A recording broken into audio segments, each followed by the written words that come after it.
Assalamualaikum warahmatullahi wabarakatuh. Perkenalkan, nama saya Kiki Cynthia Meiselia dari SDN Sungai Andar 3, Banjarmasin. Dengan fasilitator dari kelas 0513 yaitu Ibu Wahidah SPD. Dan pengajar praktik saya adalah Ibu Erni Yuniarti SPD. Di sini saya akan menjawab 3 pertanyaan dari modul 1.1 sebagai bentuk refleksi koneksi antar materi dari pemikiran Ki Hajar Dewantoro serta menyimpulkannya. Pertanyaan yang pertama adalah, apa yang Anda percaya tentang murid dan pembelajaran di kelas sebelum Anda mempelajari modul 1.1? Pertanyaan kedua adalah, apa yang berubah dari pemikiran atau perilaku Anda setelah mempelajari modul ini? Dan pertanyaan terakhir adalah, apa yang dapat segera Anda terapkan lebih baik agar kelas Anda mencerminkan pemikiran KHD? Hal yang saya percaya sebelum mempelajari modul 1.1 tentang peserta didik dan pembelajaran saya adalah peran saya sebagai seorang guru lebih dominan daripada peserta didik saya di kelas. Kemudian yang kedua adalah peserta didik saya terlihat kurang terlibat aktif dalam pembelajaran. Jadi ada beberapa anak yang terkadang terlihat bosan atau melamun di pojok kelas ketika mengikuti pembelajaran. Kemudian yang ketiga, guru lebih menekankan pada pencapaian materi dan KKM. Jadi guru itu lebih menuntut bahwa materi ini harus selesai, KKM ini harus bisa terpenuhi oleh peserta didik kita. Kemudian yang keempat, saya sering merasa gagal ketika peserta didik tidak tuntas dalam materi yang saya ajarkan. Yang kelima, saya kurang memahami karakteristik peserta didik saya. Perubahan dari pemikiran atau perilaku saya setelah mempelajari modul 1.1 yaitu, yang pertama, bahwa pendidikan harus lebih berpusat pada anak, bukan berpusat kepada guru.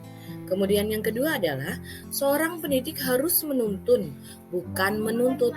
Kemudian yang ketiga, menciptakan suasana kelas yang seperti keluarga. Yang keempat adalah seorang pendidik harus lebih kreatif dan inovatif dalam menciptakan pembelajaran. Penerapan yang segera saya lakukan di kelas agar mencerminkan pemikiran Ki Hajar Dewantoro yaitu, yang pertama, merancang pembelajaran yang lebih berpusat pada anak dengan lebih menghargai karakteristik mereka. Pembelajaran tersebut harus lebih kreatif dan inovatif. Kemudian yang kedua adalah memberikan pertanyaan pemantik pada awal pembelajaran yang saya kaitkan dengan konteks yang dekat dengan siswa saya. Kemudian yang tiga adalah lebih sering memberikan motivasi berupa apresiasi dan reward, meskipun apresiasi tersebut hanyalah dari kata-kata kecil atau kata-kata sederhana saja, seperti good job, keren, bagus, dan lain-lain. Kemudian yang keempat, memberikan mereka support penuh terhadap minat bakat dan potensi yang mereka punya. Ini bisa kita kaitkan juga dengan pembelajaran di mana guru atau saya harus lebih memahami gaya belajar siswa saya ketika menyiapkan perancangan pembelajaran.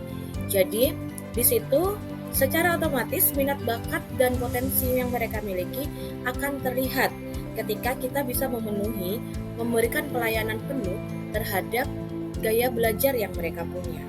Kemudian yang terakhir adalah menerapkan pendidikan yang lebih menekankan pada profil pelajar Pancasila. Di sini, di mana yang saya utamakan adalah kepenanaman karakter terhadap peserta didik saya.